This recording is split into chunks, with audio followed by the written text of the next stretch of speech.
This weekend, talking about business because you can't not talk about it when it comes to WWE Backlash this week. There's some aspects of this upcoming PLE that have their hands sewn right into business-like decisions. First off, we got another PLE where the first hour is going to be on regular television in the sense of ESPN2. So you have a lot of people out there who look at that badly in the sense of, well, there's only 5 matches on this PLE. 2 of them are going to be at free. So why am I going to pay $30 to watch 3 matches? So you can't win with these people sometimes. Like, hey, or, you can just look at it like you could pay $30 to watch the whole event on there if you want. Like, it's literally that kind of thing. If I said, hey, Disney World costs $300, and I said, on second thought, actually, it costs $100, and we're going to give you 99 of the 100 rides to ride free. Why would I pay $100 to ride one ride? Okay, then don't. Like, there's nothing. They're not costing you more. They could easily not put it on ESPN2 and just make you pay the $30 to watch the whole thing. Like, that's not off the table either, right? And another business sense to add to this is that John Cena, retired John Cena, will be making his second consecutive pay-per-view PLE appearance in the WWE with a big announcement. I want to start there with that. He's got a big announcement to make regarding the fan experience. Do you think this PLE announcement is a dud, or do you got some high expectations for it? I got no expectations at all for it. It's zero. To me, I think they're just gonna unveil special discounts at the WWE shop.com. Yeah. Like something ridiculously dumb that he's been going to be like, hey, you can get an limited edition John Cena t-shirt if you join this club for 50% off. Yeah, that's my guess. Is it's something to do. He's been the spokesperson for Club WWE, I've noticed. Yeah. And they haven't really said much about what it is other than it's going to be, great and it's going to have all these fan experiences. I know you're going to do it. I don't know what it is. I mean, I don't know if it's worth doing. You can get first. If you can get dibs on tickets first, I think you'll do it. I think actually, to be honest with you, right now that's not really a popular thing, right? As we've learned with just WrestleMania passing, the first people who got their hands on tickets got screwed. You got burned on it. That's true. Yeah. SummerSlam tickets went on sale earlier this week, and I did not get them because I learned my lesson. Last year, I bought SummerSlam tickets a day of the show. I still plan on going to SummerSlam, but getting first hand on tickets before they've been able to judge the market. Club WWE for Jared then, unless it's really great. Yeah, I mean, again, I have to know more. We got to know what it costs and what I'm getting. What is it, right? I'm not just going to join. $9.99. Well, I think that's what John Cena's announcement is going to be. It's going to be like, hey, Club WWE is $9.99 a month, and here's what it's got: exclusive shirts. Again, these are for people who shop on WWE Shop all the time and need exclusive merch. I barely buy merch when it comes to that stuff, so I don't need to get exclusive T-shirts. I barely buy the shirts they sell, so I don't need that. I don't need exclusive. I'm not buying an on-location package ever. So if you tell me I can buy it before the other people, I'm not doing that. It's actually kind of funny. Because one thing that I think that WWE does with the on location that is ridiculous, I would never be a part of, and some people have gotten screwed, and I've heard them, is they offer deposits. So green shirt guy, money's no limit. He can put a deposit down, but WrestleMania next year or SummerSlam, before tickets go on sale, they will offer a deposit before they even know any more information. You can put $2,000 towards your on location package, I guess, to reserve your space for that event. Now, they don't tell you what it's going to cost because they haven't revealed the prices yet. You're putting $2,000 down on that house down the street you want, but you don't know what the final price is. And when they tell you what the price is, that $2,000 is non-refundable. So I saw a YouTube video where a guy put $2,000 down on WrestleMania 41 last year in Las Vegas, thinking, I'll put it down, and then when the prices go on sale, that'll cover the whole thing, and I'll be done. And then the prices were absurd, $10,000. And he's like, whoa, I got that kind of money. Can I just have my $2,000 back? Never mind. And they're like, no, it's not refundable. He's like, well, I didn't, before it was $2,000 would go towards $2,000, right? It'd be like if they said, this house down the street from my house, you can put money down if you want. And I'll say, okay, I'll give you $100,000. Here's $100,000. I'll put it down. And then you tell me what the price is. I'm guessing that's probably going to pay it off, right? No, it's $9.6 million. Oh, I don't have that. Can I have my $100,000 back? They're like, non-refundable. Non-refundable. So you either buy this $9.6 million house or you lose that. So he essentially was given an option to use it in the future towards other on-location things, but never could actually get the money back. And then they just make up the prices, as we've learned, right? So that's really stupid to do. So being first dibs, being hey, you can buy front row seats before anyone else.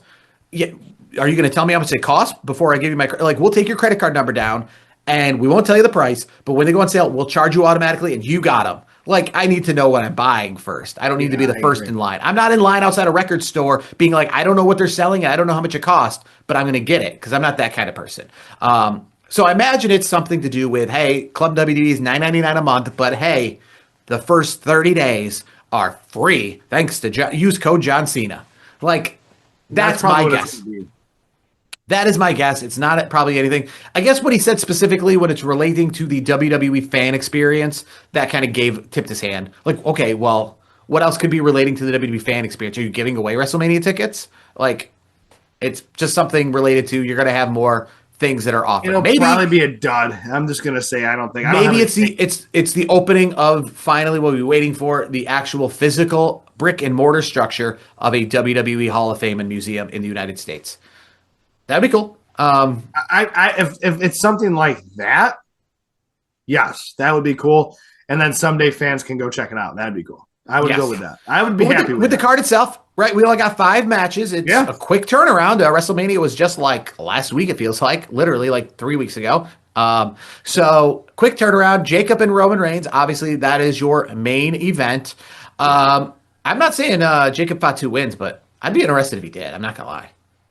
Yeah, I mean, there's a lot of rumor and innuendo that like Roman Reigns is not happy with TKO's contract, and this. I don't think Roman's going anywhere. He's booked for the summer. No, he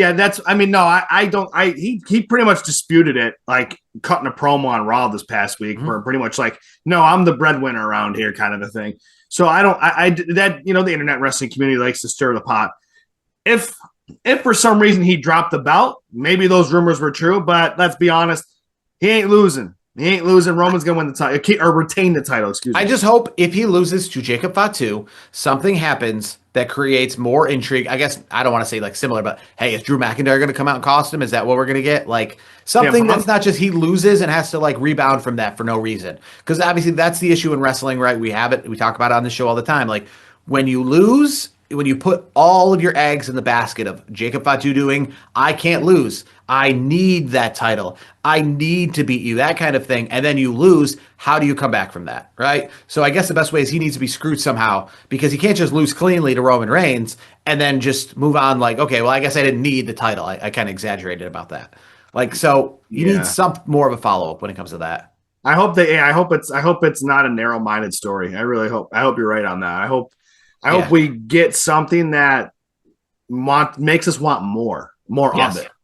Makes us like, again, Drew McIntyre going to come out and screw Jacob Fatu to start that going again, just like Jacob Fatu, just that setting in a circle for SummerSlam, something like that. Yeah, because we already obviously had that. We just came off that at WrestleMania, so just bring that around full circle again. We have Trick Williams and Sami Zayn for the United States Championship. We just saw this WrestleMania, so here's your WrestleMania rematch, as they always try to talk about with this PLE.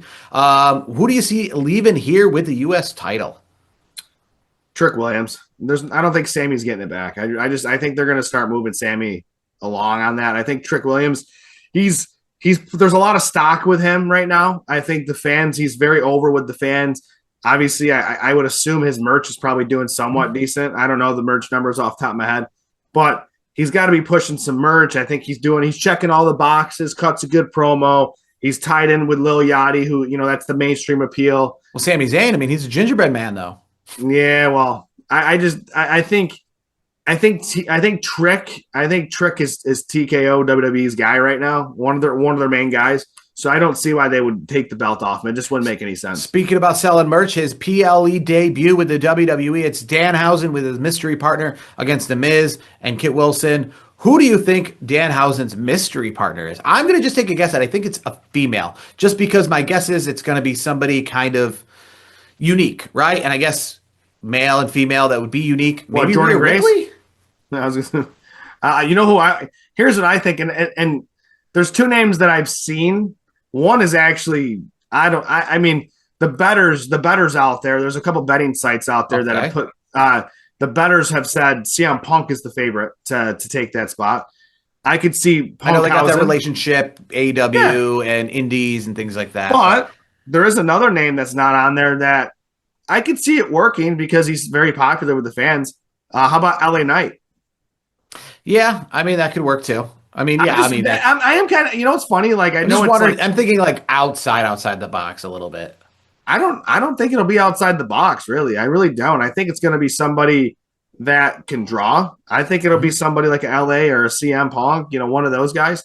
But it's funny though because this match doesn't mean anything to me as someone watching this card. I'm like, I don't really care about it, but I still have enough intrigue to be like, okay, so I can't wait to see who this partner is going to be because with Danhausen there could be some shenanigans. There usually is.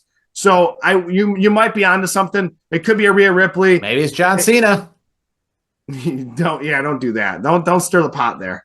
Yeah, I mean, it comes out of retirement for that. Right after it wouldn't make sense. Yeah, it wouldn't really make any sense there, but I imagine maybe they'll joke about it. Maybe it'll be like a tease. Danhausen will like play his music and be like, actually, no, he said no. But I thought maybe if it played he'd come out. That's what he could do. Be like, guess who's out of retirement? Yeah. You know, and then it's like, and then Cena comes out in a suit. No, Danhausen. No. Yeah. I like you. We had a lot of fun at WrestleMania, but yeah, I'm not gonna. I'm retired. We're not doing in-ring action. I'm good. That would be a perfect segment right there. And talking about a match that is exciting to look forward to, that I thought we were going to, you know, everyone always just forgets about these B-level pay-per-views, and WWE does not. They're like, oh, I guess we're getting to SummerSlam. They're like already telling us what the SummerSlam main event is, next year's WrestleMania main event. And WWE's like, how about we just give that to you right now? Like, what we got to like build week on, week out. We can't just start building to SummerSlam. We have pay-per-views between that, and one of those is Seth Rollins and Braun Breaker. No, we're not waiting until SummerSlam to get that match. We're getting it right now. I see Seth Rollins winning this match, but I don't think, you know, I just think like kind of the division, it's got enough people going for it that we can have some cracks and stuff involved a little bit, I guess is the best way to put it.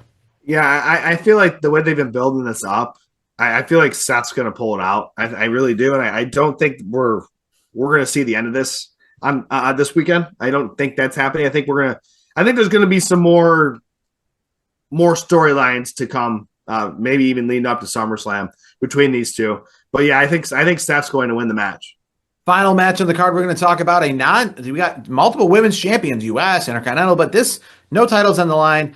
It's Io Sky and Asuka. We all talk about Kairi Sane recently getting let go. So, you know, Io Sky's, her partner still works there at Rhea Ripley, but you know, Io Sky's actual probably best friend in the business, because I saw them personally flying together. And Kairi Sane is not there, but she's Asuka's Kabuki Warriors partner. But we're getting these guys one-on-one. Are you looking forward to this match? Do you think this match will be entertaining enough with nothing on the line other than just a grudge match?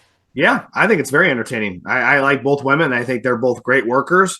I've enjoyed both their work over the years, and there's obviously some chemistry there between the two competitors. Which, you know, when you have that chemistry between two competitors in the squared circle, it's going to be a fun dance to watch. And I think it's going to be. Don't be surprised. It could be the match of the night. Honestly, it really could. As a fan, quickly, are you a fan of the fact that in the next month or so we have a lot of PLEs, if you will, in a very short span of time, right? Because after this, we got 2 weeks until Saturday's main event. I think we have 1 week after that till Clash in Italy. I don't know how many weeks until like Night of Champions after that, but it's kind of all like, you know, we're not in the next month. We're going to have had a Saturday's main event. We're going to have had another PLE on top of this PLE. Are you a fan of that, you know, now that we're out of WrestleMania season? Or do you think things need more room to breathe on Raw and SmackDown? Or do you like the fast pace that, like, the night after Backlash, we're already telling you what the next big title match is going to be? You coined that phrase that I was going to say, actually. Let it breathe. Let it breathe a little bit, because you don't want to stack them too close together. You got to let things breathe. You got to, and I've said this before. I've probably said it, numerous times over the years on our pod. You got to let stuff breathe, because you got to let storylines develop. You can't just like throw things together and just like throw stuff at the wall and hope it sticks. Do you think, with that being said, that this came too quickly in Backlash, only 3 weeks after WrestleMania? Do you think that these stories didn't have enough time to ferment, or are you all right with what we're about to see?